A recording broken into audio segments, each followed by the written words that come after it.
नमस्कार साथीहरू, टेक्निकल महेन्द्रमा तपाईहरुलाई स्वागत छ। आज पनि म एउटा एन्ड्रोइड मोबाइल सम्बन्धी लेटेस्ट टिप्स लिएर उपस्थित भइसकेको छु। यो टिप्स आजको तपाईहरुको फेसबुक सम्बन्धी निकै नै महत्त्वपूर्ण अपडेट रहेको छ। तपाईहरु फेसबुक प्रयोगकर्ता हुनुहुन्छ भने बेलैमा यो सचेतना अपनाउनु भएन भने तपाईको फेसबुक जतिसुकै जुनसुकै बेला पनि ह्याक हुन सक्छ। त्यसकारणले तपाईको लागि आजको यो निकै नै महत्त्वपूर्ण फेसबुक सिक्युरिटी सम्बन्धीको यो अपडेट लिएर म आइसकेको छु। तपाईहरु हाम्रो टेक्निकल महेन्द्रलाई सब्स्क्राइब गर्नुभएको छैन भने आज नै गर्नुहोला। यस्तै लेटेस्ट एन्ड्रोइड मोबाइल सम्बन्धी एन्ड्रोइड एप सम्बन्धी हामी लेटेस्ट टिप्स एन्ड ट्रिक लिएर आउने नै छौं। सुरु गरौँ त साथीहरु आजको यो नयाँ फेसबुक अपडेट सम्बन्धी नयाँ टिप्स। सुरुमा साथीहरुले तपाईहरुले अब सिम्पली तपाईले के गर्नुपर्छ, आफ्नो फेसबुक केबाट चलाउनुहुन्छ, मोबाइलबाट चलाउनुहुन्छ, ल्यापटप, आइप्याड अथवा कुनै प्याडबाट ट्याब्लेटबाट चलाउनुहुन्छ, सिम्पली तपाईले केही गर्नु पर्दैन, आफ्नो फेसबुक ब्राउजरलाई ओपन गर्नुहोस्। जस्तै म यहाँनेर मसँग दुईवटा फेसबुक ब्राउजर छ, लाइट पनि छ र फेसबुक पनि छ। यी दुईटै भर्जन मध्ये कुनै एउटालाई तपाईले युज गर्न सक्नुहुन्छ। सिम्पली तपाईले हेरेर क्लिक गरिसकेपछि साथीहरु अब तपाईले हेरेर के गर्नुस्, माथि सुरुमा तपाईको जुन नोटिफिकेसन आउँछ त्यसको साइडमा तीनवटा धर्स छ, त्यसलाई सिम्पली क्लिक गरिदिनुस्। क्लिक गरिसकेपछि यस्तो पपअप बक्स खुल्छ साथीहरु। यो खुलिसकेपछि अब तपाईले के गर्नुस्, सिम्पली तपाईले सेटिङ एन्ड प्राइभेसीमा क्लिक गर्नुहोस्। सेटिङ एन्ड प्राइभेसीमा क्लिक गरिसकेपछि साथीहरु अब हेरेर गएर तपाईले फेरि के गर्नुस्, सेटिङमै क्लिक गर्नुहोस्। सेटिङमा क्लिक गरिसकेपछि साथीहरु यहाँनेर एउटा यस्तो पपअप बक्स खुल्छ। खोलिसकेपछि अब यहाँनेर तपाईले केही महत्त्वपूर्ण कुराहरू सेटिङ गर्नुपर्ने हुन्छ। यहाँनेर म तपाईहरुलाई देखाउँछु। Setting and login, security and login भन्नेमा तपाईले क्लिक गर्नुहोस्। यहाँनेर क्लिक गरिसकेपछि साथीहरु यस्तो पपअप बक्स खुल्छ। यहाँनेर यो खुलिसकेपछि अब यहाँनेरबाट तपाईहरुले मेन कुराहरू, महत्त्वपूर्ण कुराहरू केही सेटिङहरू गर्नुपर्ने हुन्छ। यदि तपाईले यो सेटिङ बेलामै गर्नु भएन भने तपाईको फेसबुक अब जुनसुकै बेला पनि जुनसुकै ठाउँमाबाट पनि जुनसुकैले पनि ह्याक गर्न सक्छ विदाउट पासवर्ड। यदि तपाईको पासवर्ड थाहा नभए पनि ह्याकरले सजिलै ह्याक गर्न सक्छ। त्यसको लागि तपाईले चाहिँ अब एकदमै चलाकीपूर्ण तरिकाले एकदमै छिटो र अहिले तत्कालै तपाईले यो सेटिङ गर्नुपर्ने हुन्छ। यहाँनेर तपाईको चाहिँ वेयर यु आर लग्ड इन भनेर देखाएको छ। यहाँनेर तपाईले यसलाई हेर्न सक्नुहुन्छ। यहाँनेर म क्लिक गर्छु। यहाँनेर यो भन्नुको मतलब के हो भन्दाखेरि साथीहरु तपाईको फेसबुक अहिले कहाँबाट लगइन भइरहेको छ भनेर देखाइरहेको छ। जस्तै मेरो Samsung Galaxy S4 Pokhara Nepal भनेर देखाएको छ, जुन अहिले एक्टिभ छ। अरु चाहिँ मेरो 3 आवर 15 आवर त्यसपछि चाहिँ यिनीहरू एक्टिभ छैनन्, के छन्, डिसएक्टिभ छन्। भन्नुको मतलब तपाईको अहिले फेसबुक कहाँबाट लगइन भइरहेको छ त्यसको चाहिँ यहाँनेर अपडेट देखाउँछ। जस्तै तपाईको फेसबुक दुईवटा मोबाइलबाट लगइन भएको छ भने अथवा दुईवटा एपबाट लगइन भएको छ, दुई ठाउँबाट लगइन भएको छ भने पनि त्यसले के गर्छ, यहाँनेर यिनीहरू अपडेटहरू यहाँनेर क्रिएट गरेर देखाउँछ। त्यसकारणले साथीहरु तपाईले योलाई विशेष ध्यान दिनुपर्ने हुन्छ। यदि तपाईले समयमै यी कुरालाई ध्यान दिनु भएन भने तपाईको फेसबुक ह्याक हुँदैछ भन्ने कुरा तपाईले सोच्नुपर्ने हुन्छ। यदि तपाईको लोकेसन बाहेक अरु लोकेसनबाट कुनैले फेसबुक चलाउँदैछ भने सोच्नुहोस् कि तपाईको फेसबुक ह्याक हुँदैछ। जस्तै अब यहाँनेर यत्रो ठाउँहरू देखाएको छ। यसमध्येमा जस्तै 11 जुन 2019 मा यो अपडेट भएको रहेछ। अहिले चाहिँ यो भक्तपुर नेपालबाट चाहिँ यहाँनेर भएको छ। यो चाहिँ मेरो होइन भन्ने मलाई लाग्छ भने सिम्पली तपाईले यहाँनेर तीनवटा डट छन्, यहाँनेर क्लिक गरिदिनुस्। क्लिक गरेपछि स्योर अकाउन्ट भनेर भनेको छ, यसलाई के गरिदिनु, तपाईले यसलाई लग आउट गरिदिनुस्। लग आउट गरिसकेपछि सिम्पली तपाईको त्यसमा के हुन्छ, त्यसले खोलेको छ भने पनि त्यो लग आउट हुन्छ। त्यस्तै अननाउन एड्रेस भनेर यहाँनेर देखाएको छ, त्यसलाई पनि तपाईले चाहिँ अपडेट गर्न सक्नुहुन्छ।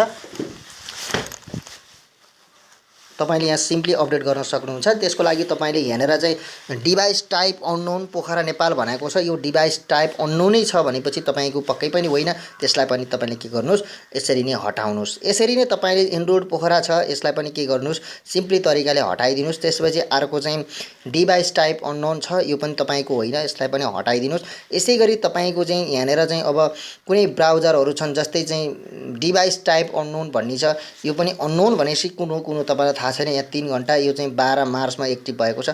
यसलाई पनि तपाईले के गर्नुस्, रिमुभ गर्नुस्। यसरी तपाईले आफ्नो मोबाइलमा कुन लगइन भएको छ, कुन लोकेसनबाट भएको छ त्यसलाई फाइन्ड आउट गरेर तपाईको आफ्नो मोबाइलको चाहिँ मोडल कुन हो र कुन लोकेसनमा छ त्यो हेरेर तपाईले गर्न सक्नुहुन्छ। यसरी तपाईले यहाँनेरबाट तपाईले आफ्नो लगआउटलाई सेसनलाई के गर्न सक्नुहुन्छ। यदि सबै चाहिँ होइनन्, यो गलत एड्रेसमा छन्, गलत मोबाइलमा युज भएको छ भन्ने तपाईलाई लाग्छ भने तपाईले सिम्पली यसलाई के गर्नुस्, यहाँनेर चाहिँ log out for all session भन्नेमा क्लिक गरेर लग आउट गरेर तपाईले आफ्नो मोबाइलमा तत्कालै पासवर्ड फेर्न सक्नुहुन्छ।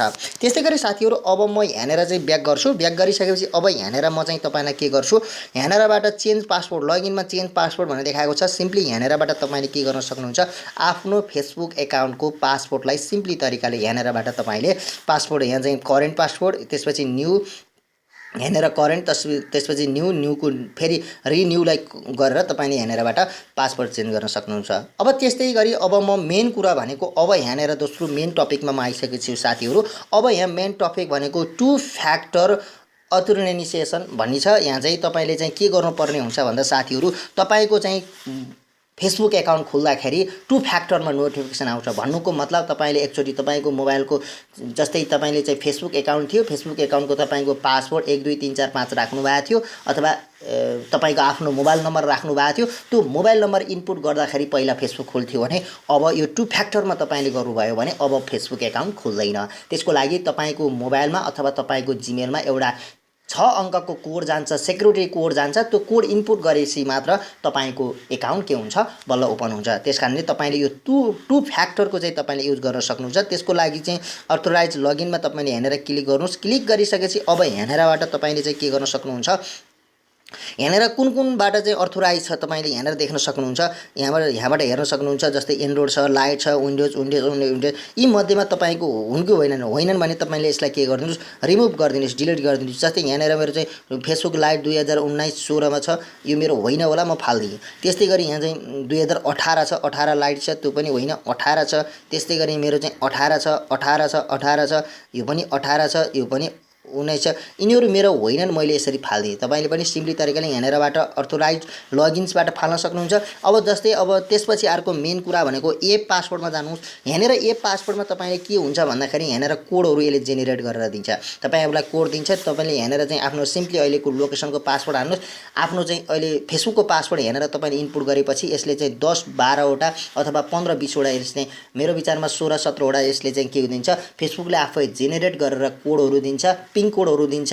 8 नम्बर 6-7-8 वटा कोडहरू भएको, त्यो कोडहरू तपाईँले ती मध्येमा कुनै एउटा युज गरेर तपाईँको आफ्नो लोकेसन फरक भएको बेलामा त्यो कोडहरू युज गरेर तपाईँले के गर्न सक्नुहुन्छ, फेसबुक अन गर्न सक्नुहुन्छ। र अर्को कुरा मेन कुरा भनेको तपाईँले युज टु फ्याक्टर अथेन्टिकेसन भन्नेमा यहाँनिर क्लिक गर्नु सक्नुभयो भने अब तपाईँले यहाँनिरबाट सिम्पली तरिकाले अब यहाँनिर तपाईँले के गर्न सक्नुहुन्छ, एप प्रयोग गर्नुहुन्छ भने एपमा क्लिक गर्नुहोस्। तपाईँले टेक्स्ट एसएमएस प्रयोग गर्नुहुन्छ भने टेक्स्ट एसएमएसमा क्लिक गर्नुहोस्। त्यसपछि तपाईँले के गर्नुहोस्, सिम्पली जस्तै म चाहिँ टेक्स्ट मेसेजमा क्लिक गर्छु भने म टेक्स्ट मेसेजमा क्लिक गरेँ। अब टेक्स्ट मेसेजमा क्लिक गरिसकेपछि साथीहरू अब यहाँनिर के हुन्छ भन्दाखेरि तपाईँले क्लिक गरिसकेपछि अब यहाँनिर तपाईँको मोबाइल नम्बर हाल्नुपर्ने हुन्छ। मोबाइल नम्बर कुनमा मेसेज जान्छ चाहिँ तपाईँले यो खोल्नुभन्दा अगाडि तपाईँको मोबाइलमा मेसेज जान्छ। जस्तै तपाईँले यहाँनिर कुनै मोबाइलको नम्बर चाहिँ तपाईँले यहाँनिर इनपुट गर्नुभयो भने र त्यसलाई कन्फर्म गरिदिनु भयो भने तपाईँको मोबाइलमा चाहिँ टु फ्याक्टरको कोड जान्छ। भन्नुको मतलब तपाईँको फेसबुक लगइन गर्नको लागि तपाईँले पासवर्ड हाल्नुहुन्छ। पासवर्ड हाल्दाखेरि चाहिँ त्यसले के माग्छ, कोड माग्छ। अब त्यो 6 अङ्कको कोड तपाईँको फेसबुकमा जान्छ। फेसबुक कि तपाईँको चाहिँ मतलब तपाईँको मोबाइलमा जान्छ र तपाईँको मोबाइलमा गएको त्यो कोड तपाईँले यहाँनिर हानेपछि मात्रै तपाईँको फेसबुक के हुन्छ, लगइन हुन्छ। यसरी तपाईँले टु फ्याक्टरमा तपाईँले के गर्न सक्नुहुन्छ, इन गर्न सक्नुहुन्छ। यदि तपाईँले यो टु फ्याक्टरको इन गर्नु भएन भने तपाईँको चाहिँ फेसबुकको पासवर्ड मात्रै हानेर अहिले फेसबुक खोलिरहेको छ।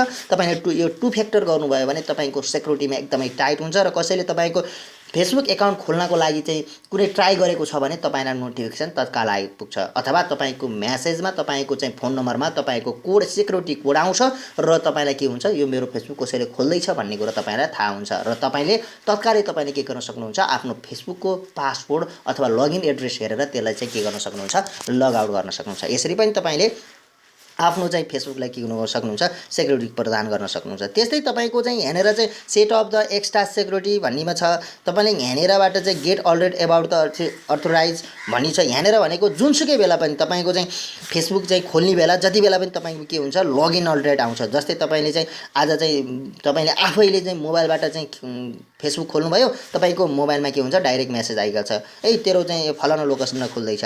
अथवा तपाईँले चाहिँ लोकेसनमा इमेल नम्बर हालिदिनु भयो। इमेल नम्बर हालेपछि त्यही के हुन्छ, इमेलमा चाहिँ त्यसले के गर्छ, म्यासेज थ्रु गरिदिन्छ र तपाईँ तेरो फेसबुक यहाँ यो लोकेसनबाट अहिले भर्खरै खुल्दैछ, तेरोमा यति नोटिफिकेसन आयो, यति म्यासेज आयो भनेर यसले के गरिदिन्छ, यसले चाहिँ अपडेट इन्फर्मेसन दिन्छ। त्यस्तै गरी तपाईँले अब यहाँनिर चाहिँ choose 3 to 5 friends to the contact if you're the get the log out. यदि तपाईँको फेसबुक चाहिँ लग भयो भने तपाईँले यहाँनिर चाहिँ 3 वटा साथीहरू तपाईँले चुज आउट गर्न सक्नुहुन्छ जुन तपाईँको ट्रस्ट कन्ट्याक्ट हुन्छन् र तपाईँको फेसबुक यदि ह्याक भयो, ब्लक भयो भने पनि तपाईँले यी 3 फ्याक्टर तपाईँले यो फ्याक्टर युज गरेर त्यसलाई अन गर्न सक्नुहुन्छ। जस्तै यहाँनिर तपाईँले सिम्पली आफ्नो पासवर्ड हाल्नुहोस्, पासवर्ड हानिसकेपछि यहाँनिरबाट तपाईँले के गर्न सक्नुहुन्छ, आफ्नो 3 कन्ट्याक्ट एकदम ट्रस्ट कन्ट्याक्टहरू चुज गर्न सक्नुहुन्छ। त्यो चुज गरिसकेपछि तपाईँले यसलाई के गर्न सक्नुहुन्छ, सेक्युरिटी फ्याक्टरमा गर्नुहुन्छ।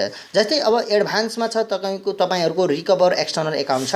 यहाँनिर रिकभरबाट तपाईँले के गर्न सक्नुहुन्छ, आफ्नो एकाउन्टलाई रिकभर गर्नको लागि यहाँबाट इनपुट गर्न सक्नुहुन्छ। त्यस्तै see recent email from the फेसबुकबाट तपाईँलाई चाहिँ मेसेज के पठाएको छ त्यसलाई हेर्न सक्नुहुन्छ। सेभ ब्राउजर कुन छन् तपाईँले डिस्प्लेबाट हेर्न सक्नुहुन्छ। तपाईँको लागि यहाँ कुनै वार्निङ छन् कि छैनन्, के छन् तपाईँले यहाँबाट हेर्न सक्नुहुन्छ।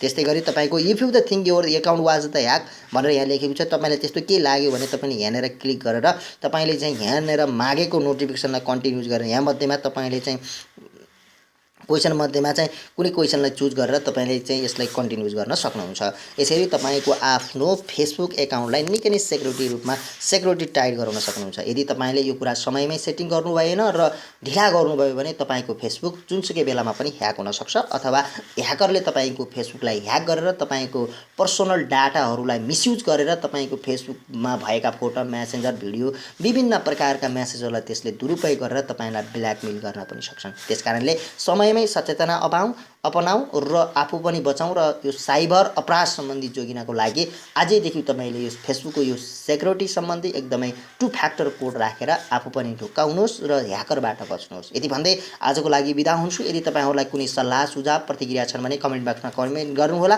र यदि तपाईँहरूलाई हाम्रो आजको यो भिडियो राम्रो लाग्यो भने लाइक गर्नुहोला, त्यसपछि हामीलाई सेयर गरिदिनु होला। यदि तपाईँहरू नयाँ हुनुहुन्छ र हाम्रो टेक्निकल महेन्द्रलाई सब्सक्राइब गर्नुभएको छैन भने आज नै गर्नुहोला। यति भन्दै म बिदा हुन्छु। फेरि यस्तै नयाँ र लेटेस्ट टिप्स लिएर उपस्थित हुने नै छु। त्यतिन्जेलको लागि तपाईँहरू भने हाम्रो टेक्निकल महेन्द्रलाई सपोर्ट गर्दै गर्नुहोला, हेर्नुहोला भन्दै बिदा हुन्छु। नमस्कार।